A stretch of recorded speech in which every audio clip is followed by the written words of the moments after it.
Пункт пропуска Верхний Ларс открыли спустя месяц после того, как на территории Грузии сошел сель. Мощный поток грязи и камней обрушился в нескольких километрах от государственной границы. Тогда погибли около 6 человек. Еще несколько до сих пор считаются пропавшими без вести. Сейчас специалисты уверяют, опасности для проезда транспорта нет. С 12:00 14 июня пункт пропуска начал работать, функционировать в полном объеме.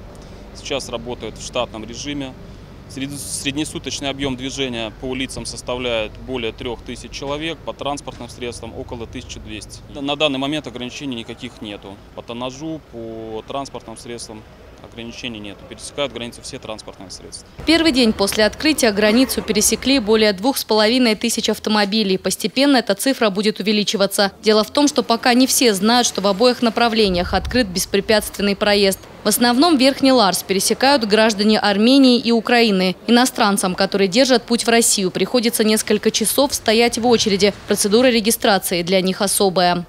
Дорогу закрыться, там уже 4 часа я здесь остался, 4 часа уже. А как там вообще на той стороне, на границе? Нормально. Нормально, все нормально. Границы все, я нормально, вот так 4 часа я там остался.